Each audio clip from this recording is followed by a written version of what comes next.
nama saya Warisman. Tugas saya di sini sebagai pengaman masjid. Ya, itu aja.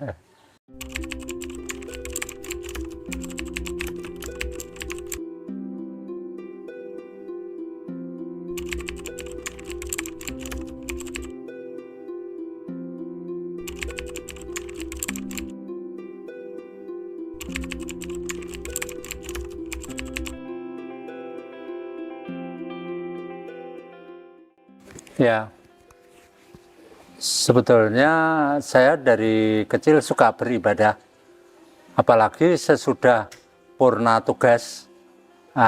Ini lebih meningkatkan ibadah karena menghadapi hari tua itu yang lebih menarik. Sebentar lagi saya sudah mungkin meninggalkan dunia, jadi menuju ke akhirat. Nah, maka itu yang menarik bagi saya. Lebih baik sisa umur ini saya gunakan untuk beribadah di masjid daripada di rumah cuma tidur-tidur aja. Kalau peziarah ke makam Kanjeng Panembahan Senopati itu biasanya mampir ke sini itu untuk sholat duhur, sholat asar, nah, dan lain sebagainya. Karena ini masjid disediakan untuk ibadah kepada Allah. Jadi sejarah berdirinya masjid itu berkait dengan dua hal. Satu, yaitu berkait dengan pengembangan Islam di pedalaman Pulau Jawa. Karena Islam pada saat itu hanya berkembang di pantai utara dari Gresik sampai Cirebon dan Banten. Itu hanya berkembang di pantai-pantai. Kanjeng Sunan Kalijaga sebagai guru Sutawijaya, guru dari Ki Ageng Pemanan, guru dari Jaka Tingkir, guru dari Ki Juru Mertani dan sebagainya, banyak muridnya. Nah, itu melihat perkembangan Islam pada saat itu di Demak. Di Demak itu kerajaannya semakin suram dan runtuh. Nah, maka beliau prihatin itu apa ya, sedih. Dia mengembara ke pelosok pedalaman. Jadi hutan Mentawai ini dianggap sebagai pedalaman Pulau Jawa. Nah, ketika sampai di sini, wah, ini kayaknya tempat yang strategis untuk mengembangkan agama Islam. Nah, itu berkait dengan sejarahnya dengan pengembangan agama Islam. Yang kedua tadi ini kaitan yang pertama, kaitan yang kedua yaitu berdirinya Masjid Gede Mataram berkait dengan berdirinya Kerajaan Mataram. Ya, karena Kerajaan Mataram itu didirikan atas landasan ideal yang namanya Catur Gotro Tunggal. Catur itu 4, Gotro wujud, tunggal menjadi 1. Nah, 4 wujud menjadi 1 itu adalah diantaranya kerajaan, alun-alun, pasar, masjid. Nah, maka masjid punya peranan penting ini, harus didirikan di samping ada kerajaan, alun-alun, dan pasar. Pengembangan agama Islam dan berdirinya Kerajaan Mataram ini sudah digagas oleh Kanjeng Sunan Kalijaga sebagai guru mereka itu. Ya. Nah, posisi kerajaan itu di daerah Kampung Dalem sana. Di Kampung Dalem itu dulu bekas Kerajaan Mataram. Kemudian ke utara di sebelah timur itu Kampung Alun-Alun. Sekarang sudah menjadi hunian real estate, jadi sudah real penduduknya. Kemudian sebelah utaranya pasar, kota gede. Nah, kerajaan, alun-alun, pasar itu merupakan satu garis lurus. Sedangkan masjid di sebelah barat alun-alun. Nah, ini merupakan filosofi dari sholat jamaah. Bahwa sholat jamaah itu ada makmum 3, ada imam satu, imamnya masjid. Maksud dan maknanya Kerajaan Mataram itu karena apa? Kesultanan Islam, maka undang-undangnya, aturan-aturannya harus mengikuti agama Islam. Alun-alun sebagai tempat pengembangan seni budaya, tempat bertemunya kawula dan Gusti, tempat latihan perang, maka latihan perang, pengembangan seni budaya, dan pertemuan antara wali kawula dan Gusti ini harus diwarnai dengan aturan agama Islam. Pasar dalam hal jual beli tidak boleh seenaknya, tidak boleh membeli kucing dalam karung, nah, tidak boleh, harus terang-terangan, nah, harus mengikuti aturan agama Islam. Jadi masjid didirikan ini sebagai tiang utama untuk catur Gotro Tunggal tadi, sebagai landasan pertama,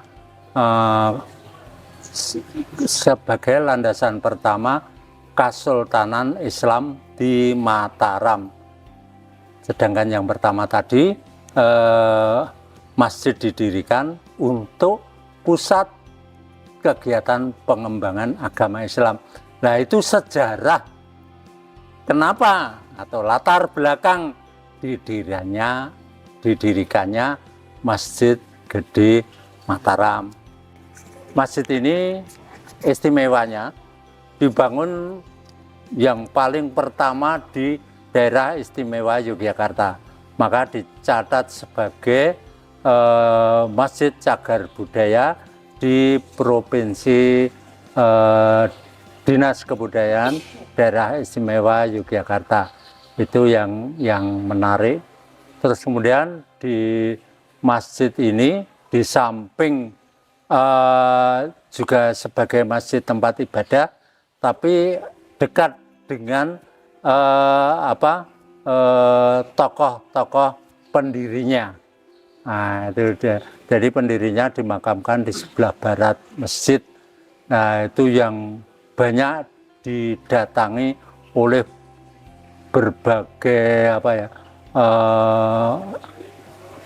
berbagai orang yang baik dari dekat maupun dari jauh.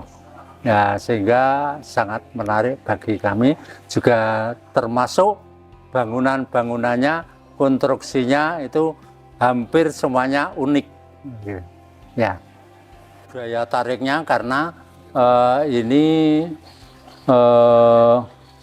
keindahan konstruksi bangunan yang unik, banyak yang unik. Terus kemudian posisi masjid dekat makam pendirinya, sehingga karena pendirinya itu dianggap sebagai waliullah, maka banyak dihadiri oleh peziarah dari Banten sampai sana Banyuwangi, Jawa Timur. Jadi banyak orang yang datang ziarah ke situ. Nah, itu daya tariknya begitu. Juga daya tariknya juga karena ini mungkin Anda berperan sebagai daya tarik juga, karena mengambil gambar, ada yang private, ada yang foto-foto keluarga, jadi disebarluaskan di Facebook, sehingga itu bagi orang lain, wah, pengen ke kota gede ini, kita bagus untuk private, untuk foto keluarga dan lain sebagainya. Nah, begitu. Dari Gapura sampai Mustaka, satu persatu konstruksi ini ada makna dan filosofinya, makanya tidak boleh diubah-ubah. Pohon aja satu macam, sebagai contoh, itu pohonnya satu macam, nggak ada yang lain. Kalau di makam ada mangga, ada nangka, ada jambu, ada pohon kelapa. Di sini nggak ada, cuma satu macam. Jumlahnya pun tertentu, nggak boleh lebih, nggak boleh kurang. Kalau lebih ditebang, kalau kurang tanam lagi. Nah, ini unik.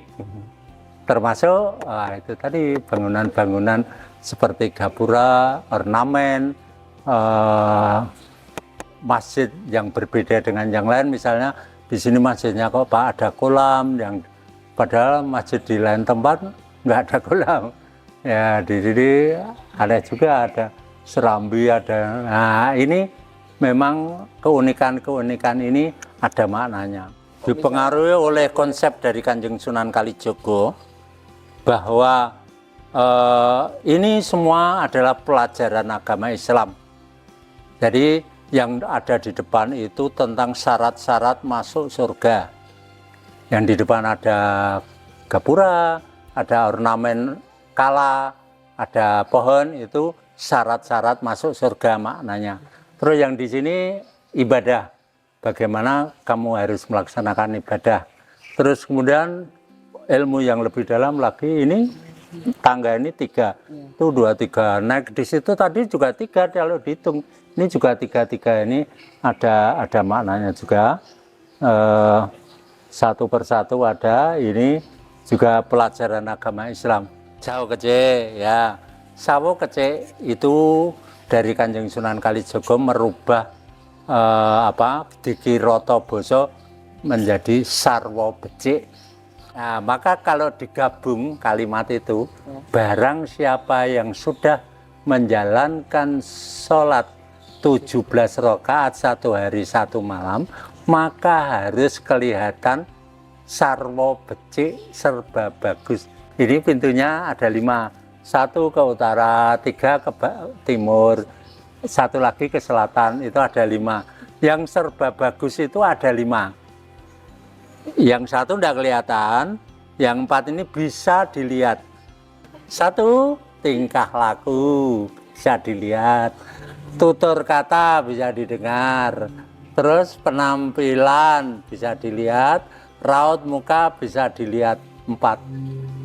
Kalau ini semua bisa dilihat, berarti ini bagus, sarwo becik semua, ini jadi budi pekerti. Budi pekerti, karakter, tingkah laku, bukan tingkah laku, tapi akhlakul karimah, akhlaknya mulia. Nah, tadi saya sampaikan, akhlak mulia itu syarat masuk surga. Nah, jadi kalau kalian akhlaknya nggak mulia, jangan berharap masuk surga. Oh, itu namanya bangsal. Ya. Namanya bangsal pengapit. Bangsal pengapit itu dulu untuk jaga abdi dalam prajurit. Jadi Mataram itu karena terkenal sampai di luar Jawa, banyak musafir datang ke sini. Nah, musafir itu kan macam-macam. Jadi ya harus ada prajurit yang jaganya di situ. Nanti kalau mau tidur istirahat ya di situ. Sana laki-laki, sana perempuan. Nah, begitu. Harapan saya ya mari ikut kita lestarikan bersama-sama agar ini bisa memberikan lebih banyak wawasan dan pengetahuan kepada, bagi saya, anak cucu kita. Nah, gitu.